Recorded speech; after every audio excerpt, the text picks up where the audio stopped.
অস্ট্রিয়ার অর্থনীতিবিদ ও Austrian committee for NATO membership of Ukraine, Bosnia, Kosovo এবং অস্ট্রিয়ার প্রেসিডেন্ট গুন্থার ফেলিঙ্গার সাম্প্রতিক যোগাযোগ মাধ্যমে এমন একটি প্রস্তাব রেখেছেন যা ভারতসহ সারা বিশ্বে তোলপাড় তুলেছেন।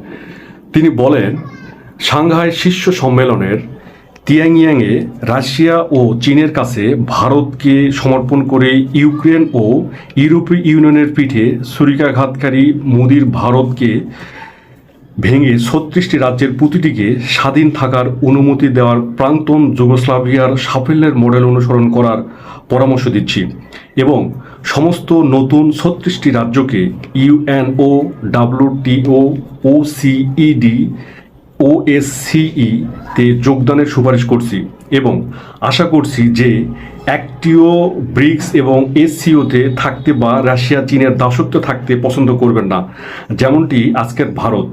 ৩৬টি নতুন উন্নত এবং মুক্ত রাষ্ট্র সম্পূর্ণরূপে মুক্ত বিশ্বের অংশ। প্রতিক্রিয়া হিসেবে ভারতের সরকার একে সার্বভৌমত্বের উপর বিদেশি হস্তক্ষেপ বলে নিন্দা জানিয়ে এক্স বা টুইটার প্ল্যাটফর্মে ফেলিঙ্গারের অ্যাকাউন্টটি ভারতের উপর ব্লক করে দেয়। গুন্থার ফিঙ্গারও এর জবাবে ইউরোপীয় ইউনিয়নের কমিশনারের সভাপতি অর্সুলা ভ্যান্ডার লেইনের কাছে মোদির এক্স অ্যাকাউন্টটি ইউতে নিষিদ্ধ করার আহ্বান জানান। বলেন, আমি অত্যাচারী মোদির অধীনে ভারতের প্রকাশ্য শত্রু। আমি ভারতকে শান্তির প্রস্তাব দিচ্ছি। ইউক্রেনকে অস্ত্র সরবরাহ করো। 2025 সালের সেপ্টেম্বরের মধ্যে কসোভো প্রজাতন্ত্রকে স্বীকৃতি দাও।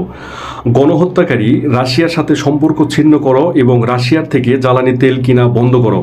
যদি না হয় তাহলে মার্কিন যুক্তরাষ্ট্র ও ইউরোপীয় ইউনিয়ন ভারতকে সম্পূর্ণরূপে অর্থনৈতিক মন্দার দিকে ঠেলে দিবে এবং আমি এক্স সোভিয়েত ইউনিয়নের রোল মডেল এক্স ইন্ডিয়ার জন্য ব্যবহার করব। গুন্থার ফেলিঙ্গারের এমন বক্তব্য ভারতের ভৌগোলিক অখণ্ডতার প্রতি সরাসরি চ্যালেঞ্জ। আপনাদের মতে একজন বিদেশি অর্থনীতিবিদের এ ধরনের ইন্ডিয়া ব্রেকআপ প্রস্তাব কতটা হুমকি স্বরূপ অবশ্যই কমেন্টসে জানাবেন।